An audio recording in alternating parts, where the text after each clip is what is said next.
ಯಾವ್ದಾರ ಮೊಬೈಲ್ ಇತ್ರ ಏನೂ ಇಲ್ಲಪ್ಪ. ಈ ಮೊಬೈಲ್ ನಿಂದ ಸ್ವಾಮಿ ಒಳ್ಳೇದಕ್ಕೆ ಹೋಯ್ತಿ ನೋಡಿ. ಇವಾಗ ಯಾರ ಆಕ್ಸಿಡೆಂಟ್ ಇನ್ನೊಂದು ಮತ್ತೊಂದು ಸಡನ್ ಆಗಿ ಗೊತ್ತಾಗುತ್ತೆ. ಅವಾಗ ಬಸ್ಸಾಗಿ ಹೋಗ್ಬೇಕಾಯ್ತು, ತಿಳಿಸ್ಬೇಕಾಯ್ತು, ಲೆಟರ್ ಬರಿಬೇಕಾಯ್ತು. ಹೌದಾ? ನಿಮ್ ಕಾಲದಾಗ ಯಾವಾಗ ನೋಡಿ ಏನೋ ಮಾಡ್ಕೊಂಬಿಟ್ಟಿದ್ವಿ ಎಲ್ಲ ಬಂದು ನಾವು ಕರ್ಕೊಂಡ್ ಬಂದಿದ್ದೀನಿ. ಬಿಡಿ, ಟೆನ್ಷನ್ ತಗೊಬಿಡಿ, ಹೆಚ್ಚಿಗೆ ಮಾತಾಡಿ ಸ್ವಾಮಿ. ಅಯ್ಯೋ ನನ್ ಮೊಮ್ಮಗಳು ಮಕ್ಕ ನೋಡಿ ಎಷ್ಟ್ ದಿವಸ ಆಗಿತ್ತು, ಎಲ್ಲ ಇಲ್ಲೇ ಪಕ್ಕದಾಗ ಕುಂತಿದ್ದಾಳೆ. ಜಾಸ್ತಿ ಟೆನ್ಷನ್ ತಗೊಬೇಡಿ ಯಜಮಾನ ಅಯ್ಯಾರೆ. ನೀವು ಟೈಮ್ ಇದು ರಾಗಿ ರೊಟ್ಟಿ ರೂಢಿ ಮಾಡ್ಕೊಳ್ಳಿ ಸ್ವಾಮಿ.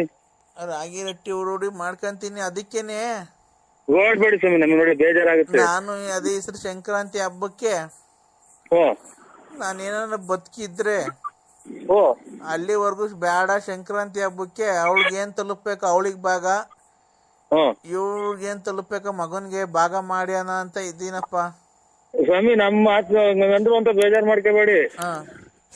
ಅವ್ರಿಗೆ ಭಾಗ ಕೊಡೋದ್ಕಿಂತ ಆಮೇಲೆ ಮಾರ್ಕೆಂಡ್ ಹತ್ಲನ ಎತ್ಬಿಟ್ಟವ್ರು ಅಲ್ಲ. ನಮ್ಮ ಅನುಭವ ಅವ್ರ ಮಗಳು ಅಂತ ಅಂದ್ರಲ್ಲ, ಆ ಮೊಮ್ಮಗಳ ಹೆಸರಿಗೆ ಮಾಡ್ಬಿಡಿ ಸ್ವಾಮಿ, ಬೇಜಾರ್ ಮಾಡ್ಕೋಬೇಡಿ. ಕರೆಕ್ಟ್, ಒಳ್ಳೆ ಹೇಳ್ದೆ ಕಣಪ್ಪ. ನಾನು ಬಿಡಿ, ಓಡಾಡ್ಬೇಡಿ, ನಮ್ಗೆ ಒಟ್ಟು ಇದೆ ಸ್ವಾಮಿ.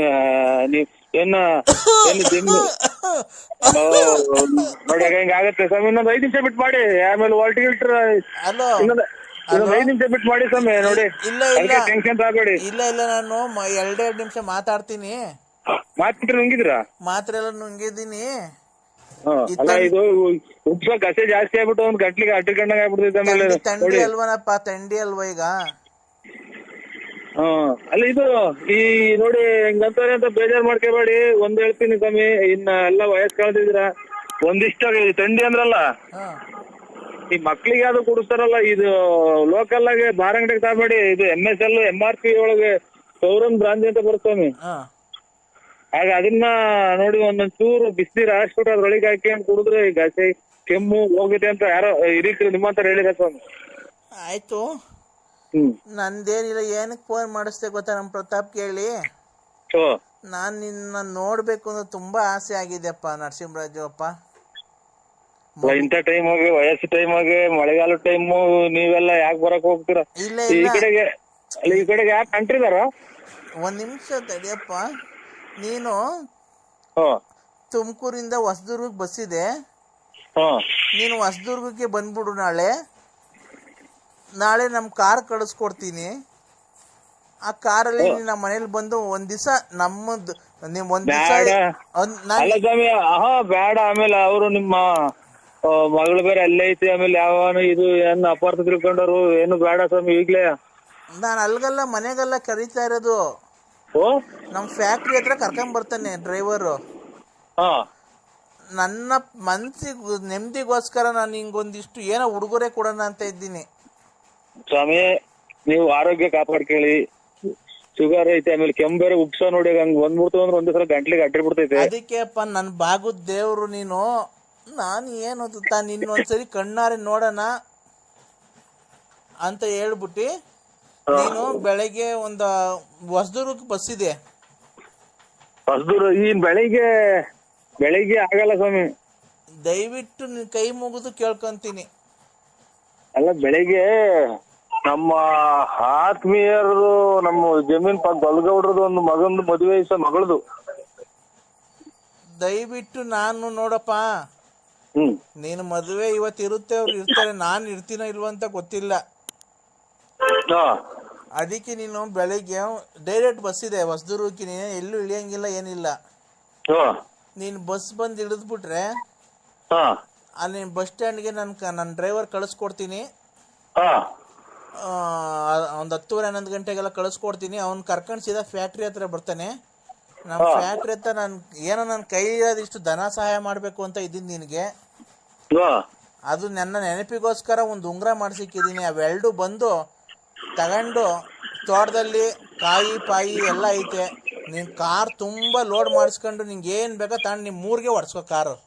ನಮ್ಮ ಡ್ರೈವರ್ ಅಲ್ಲಿಂದ ಬರ್ತಾನೆ. ದಯವಿಟ್ಟು ನೀ ಕೈ ಮುಗಿದು ಕೇಳ್ಕೊಂತೀನಿ. ಇಲ್ಲ ಅನ್ಬೇಡಪ್ಪ ದಯವಿಟ್ಟು. ನೀವು ಹಂಗೆಲ್ಲ ಇದು ಮಾತಾಡ್ಬೇಡಿ. ಇವ್ರ ಅಣ್ಣ ಅಯ್ಯಾರೆ ಮಾತಾಡ್ಬೇಡಿ. ನೋಡಿ, ನಮ್ಗೆ ಖಂಡಿತ ಬೆಳಿಗ್ಗೆನ 8-9 ಗಂಟೆ ಒಂದು ಫೋನ್ ಹಾಕೊಂಡು ನಿಮ್ ಮಗರ್ನ ಒಂಚೂರು ಅಷ್ಟೊತ್ತಿಗೆ ಮುಹೂರ್ತ ಮುಗಿಸ್ಕೊಂಡು ಹಂಗೆ ಬಸ್ ಹತ್ತಿ ಬಿಡ್ತೀನಿ ಸ್ವಾಮಿ ಹೊಸದುರ್ಗಕ್ಕೆ. ಯಾಕೊತ್ತಾ, ಬಿಡಿ ಬಿಡಿ, ನೀವು ಇದು ಮಾತಾಡ್ಬೇಡಿ, ಉಸು ಕಟ್ಬೇಡಿ. ಅಲ್ಲ ಇಲ್ಲಿ ನಾನು ಫ್ಯಾಕ್ಟ್ರಿ ಹತ್ರ ಏನು ಕರ್ಸ್ಕೊಂತ ಇದ್ದೀನಿ ಗೊತ್ತಾ? ನನ್ನ ಹೆಂಡತಿ ಆಗ್ಲಿ ನನ್ನ ಸೊಸೆಗಾಗ್ಲಿ ಇವೆಲ್ಲ ಕೊಡೋದು ಒಂದು ಅವಳು ಅಷ್ಟು ಹಾಳು ಮಾಡಿ ಬಂದ್ಲು, ಈಗ ಹೋಗಿ ಇದು ಬೇರೆ ಕೊಡ್ತಿದ್ದೀರಾ ಅಂತ ಅದಕ್ಕೆ ಬೇಜಾರು. ಅದಕ್ಕೆ ನನ್ನ ಮಗ ನಾನು ಮಾತಾಡ್ಕೊಂಡು ನಿನ್ಗೇನೋ ಒಂದಿಷ್ಟು ಕೈಲಾಗಿ ಧನ ಸಹಾಯ ನೀನ್ ಮನೆ ಕಟ್ತಿದ್ಯ ಅಂತಲ್ಲ, ನನ್ನ ಕೈಲಿಂದ ಒಂದಿಷ್ಟು ಧನ ಸಹಾಯ ಏನಿಲ್ಲ ನೋಡಿ. ನಾವು ನಿಮ್ಮ ಬಲಾದ್ರಕ್ಕೆ ಹೋಗಿ ಈಗ ಒಂಥರ ಅಭಿಮಾನಕ್ಕೋಸ್ಕರ ನಾನು ವಯಸ್ಸಾಗ್ತೀವಿ, ಅವ್ರಿಗೆ ಸುಳ್ಳು ಹೇಳ್ಬಾರ್ದು ಅಂತ ಬರ್ತೀನಿ ಸ್ವಾಮಿ ಅಷ್ಟೇ. ಇಲ್ಲ ನೀವ್ ಖಂಡಿತ ಬರ್ಬೇಕಪ್ಪ. ನಿಮ್ ತಂದೆ ಅಂತ ತಿಳ್ಕೊಂಡು civil bus stand government bus stand ಸ್ವಾಮಿ. ಗೌರ್ಮೆಂಟ್ ಬಸ್ ಸ್ಟ್ಯಾಂಡ್ ಅಲ್ಲಿ ಹೊಸದು ಒಂದು ಅರ್ಧ ಗಂಟೆಗೂ ಒಂದೊಂದು ಬಸ್ ಇದೆ ಹೊಸದುರ್ಗಕ್ಕೆ ಡೈರೆಕ್ಟು. ಒಂದು 100 ರೂಪಾಯಿನೇನೋ ಚಾರ್ಜ್ ತಗೊಬೋದು, 70-80 ರೂಪಾಯಿನೇನೋ. ನಾನು ಬಸ್ಸಾಗ ಓಡಾಡೋದಲ್ಲಪ್ಪ, ನನಗೆ ಗೊತ್ತಿಲ್ಲ ಒಟ್ಟಿನಾಗೆ. ಶಿಸ್ತಾಗಿ ನೀನು ಬಂದು ಇದಕ್ಕೆ ಹೊಸದುರ್ಗದಲ್ಲಿ ಇಳಿದ್ರೆ ನಮ್ದು ಯಾವ 3 ಕಾರಲ್ಲಿ ಯಾರನ್ನ ಒಬ್ರು ಡ್ರೈವರ್ ಕಳಿಸ್ಕೊಡ್ತೀನಿ, ಅವ್ನು ಬಂದು ಸೀದಾ ಕರ್ಕೊಂಡ್ ಬರ್ತಾನೆ. ಇಲ್ಲಿ ಬಂದು ಒಂದು ಅರ್ಧ ಗಂಟೆ ಇದ್ಬಿಟ್ಟು ಫ್ಯಾಕ್ಟ್ರಿ ನೋಡ್ಕೊಂಡು ನಾ ಕೊಟ್ಟಿದ್ದು ಒಂಚೂರು ದನ ಒಂಚೇನ ಹೇಳಿದ್ನಲ್ಲ ಅದನ್ನ ಇದಕ್ಕೋಸ್ಕರ ಬರ್ತಾ ಇದ್ದೀನಿ ಸ್ವಾಮಿ. ನಿಮ್ಮ ಇದಕ್ಕೋಸ್ಕರ ಮಾತಿ ಕಟ್ಟಬಿದ್ದು ಆಮೇಲೆ ಇದು ನಾನು ಏನ್ ನೀವು ಕೊಡ್ತೀರಾ ಬಿಡ್ತೀರಾ ಹಂಗೆ ಹಿಂಗೆ ಅನ್ನೋದು, ನಾನು ನಮ್ಮ ಜಮೀನು ನಮ್ಮ ತೋಟದಾಗೆ ಒಂದ್ ಕಾಯಿ ಒಂದ್ ಎಳ್ನೀರ್ ಕೊಡ್ತಾನಲ್ಲ ನಾನು. ನಿಮ್ ಅಭಿಮಾನಕ್ಕೋಸ್ಕರ ಬರ್ತಾ ಇರೋದು. ನರಸಿಂಹರಾಜು, ನಿನ್ನ ಆಲ್ಟು ಎಷ್ಟು ದೊಡ್ಡದು ವಿಶಾಲ ಅಂತ ನನ್ನ ಮಗಳು ಫೋನ್ ಮಾಡಿದಾಗನೆ ನೀನ್ ಅವಳನ್ನ ಒಂದ್ ಕೆಟ್ಟ ದೃಷ್ಟಿಯಲ್ಲಿ ನೋಡಿಲ್ವಲ್ಲ, ಅವಾಗ್ಲೇ ನೀನ್ ಎಷ್ಟು ದೊಡ್ಡ ಮನುಷ್ಯ ಅಂತ ಗೊತ್ತಾಗಿಲ್ಲ. ವಿಶಾಲ ಅಲ್ಲ ಸ್ವಾಮಿ, ನಾವು ನಿಮ್ಮ ಮಗಳ ಹೆಸರು, ನಮ್ಮ ಮನೆಯವ್ರ ಹೆಸರು ವಿಶಾಲ ಅಮ್ಮ ಅಂತ ಸ್ವಾಮಿ. ಅಲ್ಲಪ್ಪ, ಲಲಿತಾ ಇದೇನಪ್ಪ ಅಂತ. ಅಲ್ಲ ನೀನು ಅಕಸ್ಮಾತು ಇವ್ರು ಮಾಡಿದ್ರು ನನ್ನ ಮಗಳು ಮಾಡಿದ್ರು ಕೆಟ್ಟ ದೃಷ್ಟಿಯಲ್ಲಿ ನೋಡ್ದಾನೆ ಯಾರೇನೋ ಅಷ್ಟೆಲ್ಲ ಮಾಡಿದ್ಯಲ್ಲ, ಬೇರೆ ಆಗಿದ್ರೆ ಎಷ್ಟು ಎಲ್ಲ ಆಗೋಗೋದು. ನೀನ್ ಎಂತ ಯಾವ ಎತ್ತು ತಾಯಿ ಮಗನ ನೀನು. ಬಿಡಿ ಸ್ವಾಮಿ, ನಿಮ್ಮಂತರ ಆಶೀರ್ವಾದ. ಅದಕ್ಕೇನೆ ಬೆಳಗ್ಗೆ ನಾನು ಒಂದೊಂದು 8:30-9 ಗಂಟೆ ಹಾಕಿ ನಮ್ಮ ಹುಡುಗನ ಕೈಲಿ ಮಾಡಿಸ್ತೀನಿ. ನೀವು ಆದಷ್ಟು ಬೇಗ ಬೆಳಗ್ಗೆ ಒಂದ್ ಸ್ವಲ್ಪ ಬಂದ್ರೆ, ಯಾಕೆ ಗೊತ್ತಾ, ನನಗೆ ಜಾಸ್ತಿ ಹೊತ್ತು ಫ್ಯಾಕ್ಟ್ರಿಲಿ ಇರಕ್ಕಾಗಲ್ಲ. ಸಾಯಂಕಾಲ ಆಗ್ತಾ ನಮ್ಮ ಮನೆಗೆ ಹೊರಟೋಗ್ಬಿಡ್ತೀನಿ. ಅಲ್ಲಿ ನೋಡಿದಿರಲ್ಲ ಕಂಡವ್ರ ಮನೆ ಹೆಣ್ಮಕ್ಳು, ಅವ್ರು ಹೊಟ್ಟೆ ಹುರ್ಕಂತಾರೆ, ಅವ್ರಿಗೆಲ್ಲ ಇಷ್ಟೊಂದು ದುಡ್ಡು ಕೊಡ್ತೀರಾ? ಅದಕ್ಕೆ ನೀವು ಫ್ಯಾಕ್ಟ್ರಿಲಿ ನಾನು ನನ್ನ ಮಗ ಇರ್ತೀವಿ, ಬಂದ್ರೆ ಖಂಡಿತ ಇಸ್ಕೊಂಡು ಅದೇನೋ ಕಾರು ಏನೋ ಕೆಟ್ಟೋಗಿದೆ ಅಂತ ಹೇಳ್ಕೊಂಬೋದಿಲ್ಲ, ರಿಪೇರಿ ಕಳ್ಸಿದ. ನಮ್ಮ ಕಾರಲ್ಲಿ ನಿಮ್ಗೆ ಏನ್ ಬೇಕೋ ಕಾಯಿ ಒಂದಿಷ್ಟು ಎಲ್ಲ ಅಕ್ಕಿ ಮೂಟೆ ಇದಾವೆ, ಅಕ್ಕಿ ಮೂಟೆ, ಕಾಯಿ, ಅಡಿಕೆ ಬೇಕಾದ್ರೆ ಅಡಿಕೆ. ನಿಮ್ದು ನೀವು ಟೆನ್ಷನ್ ತಗೊಳಕ್ ಹೋಗ್ಬೇಡಿ. ನಿಮ್ದು ಏನೈತಿ ಮನೆಗಿರೋದು ಒಂದು 10 ಕಾಯಿ ಅಷ್ಟೇ. ಅದನ್ನ ಕಾರಲ್ಲೇ ಲೋಡ್ ಮಾಡಿ ಕಳಿಸ್ತೀನಿ. ನಿಮ್ ಮನೆಗೆ ಡೈರೆಕ್ಟ್ ಹೋಗಿ ಬೇಕಾದ್ರೆ ವಾಪಸ್ ಕಾರ್ ಕಳ್ಸಿವ್ರಂತೆ. ದಯವಿಟ್ಟು ನಿಮ್ ಕೈ ಮುಗಿದು ಕೇಳ್ಕೊಂತೀನಿ, ಬೆಳಿಗ್ಗೆ ಬಾರಪ್ಪ. ನಿನ್ಗೋಸ್ಕರ ನಾನು ಫ್ಯಾಕ್ಟ್ರಿಗೆ ಬರ್ತಾನೆ. ನಾನು ಫ್ಯಾಕ್ಟ್ರಿಗೆ ಹೋಗೋದ್ ಬಿಟ್ಟು ಅಲ್ಲಿ 16 ವರ್ಷ ಆಯ್ತು ಫ್ಯಾಕ್ಟ್ರಿಗೆ ಹೋಗ್ತಾ ಇಲ್ಲ. ನೀನ್ ಕರ್ಸ್ಕೊಬೇಕು ಅಂತ ಹೇಳ್ಬಿಟ್ಟು ನಾನು ನಾಳೆಗೆ ಬರ್ತಾ ಇರೋದು ಅಷ್ಟೇ, ನೀನ್ ನೋಡ್ಬೇಕು ಅಂತ. ಒಳ್ಳೆ ದೊಡ್ಡ ಮಾತು ಸ್ವಾಮಿ, ದೊಡ್ಡ ಮಾತು. ಇನ್ನ 100 ವರ್ಷ ಚೆನ್ನಾಗಿರಿ ಸ್ವಾಮಿ. ಆಯ್ತಪ್ಪ, ಆಯ್ತು ಸ್ವಾಮಿ, 100 ವರ್ಷ ಚೆನ್ನಾಗಿರಿ. ಟೈಮಿಗೆ ಬೇರೆ ಇದು ಮಾತ್ರೆ ತಾಳಿ, ಆಮೇಲೆ ಇದು ರೊಟ್ಟಿ, ರಾಗಿ ರೊಟ್ಟಿ ತಾಳಿ, ಆಮೇಲೆ ಇದು ಒಂದ್ ಸ್ವಲ್ಪ ಮುದ್ದೆ ಊಟ ಮಾಡಿ. ಆಯ್ತಣ್ಣ, ಆಯ್ತು ಸ್ವಾಮಿ. ಖಂಡಿತ ಭೇಟಿ ಮಾಡಿದ್ರೆ ಮಾತಾಡೋಣ ಬಾ ನಿನ್ ಜೊತೆ. ಆಯ್ತು ಸ್ವಾಮಿ, ಒಳ್ಳೇದಾಯ್ತಣ್ಣ. ಅಯ್ಯಾರೆ ಅಣ್ಣ, ನರಸಿಂಹಣ್ಣ. ಅಣ್ಣ, ಅದೇ ಅಪ್ಪ ಮಾತಾಡಿದ್ರ ಅಪ್ಪಾಜಿ. ನೀವು ಯಾಕೆ ಅವೆಲ್ಲ ಅವ್ರಿಗೆ ಟೆನ್ಷನ್ ಕೊಡಕ್ ಹೋಗ್ತೀರ? ಕೆಮ್ಮು ಬೇರೆ ಐತೆ, ಇದು ಉಪ್ತಾವ ನೋಡಿ. ನೀವು ಬೇಜಾರ್ ಮಾಡ್ಕೊಳಲ್ಲ ಅಂದ್ರೆ ಒಂದ್ ಮಾತು ಹೇಳ್ತೀನಿ. ಹೇಳಣ್ಣ. ಇದು ಸೌರನ್ ಭ್ರಾಂತಿ ಬರುತ್ತಲ್ಲ ಮಕ್ಳಿಗೆ, ಬಾಣ್ತಿದ್ರಿಗೆ ಅದು ಎಲ್ಲ ಕೊಡ್ತಲ್ಲ ಸ್ವಾಮಿ, ಸೌರನ್ ಭ್ರಾಂತಿ ಅಣ್ಣ. ಏನ ಡ್ರಿಂಕ್ಸ್ ಬಗ್ಗೆ ಗೊತ್ತಿಲ್ಲ ಅಣ್ಣ ನಮ್ಗೆ. ಸೌರನ್ ಭ್ರಾಂತಿ ಅಂತ ಬರ್ದಿದೆ. ಅದನ್ನ ಬಿಸಿನೀರ್ ಕಾಯಿಸಿ ಕೊಡೋದು.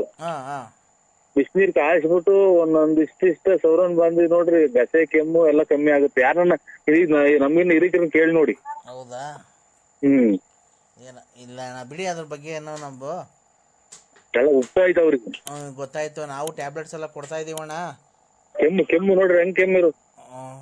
ಆಯ್ತು, ಬೆಳಿಗ್ಗೆ ಅಣ್ಣ ಅದೇ ಒಂದು 8:30ಗೆಲ್ಲ ಫೋನ್ ಮಾಡ್ಲಾ ಅಣ್ಣ? 8:30ಗೆಲ್ಲ ಫೋನ್ ಮಾಡ್ಲಾ? Call back you can come time 8:30 calling mu.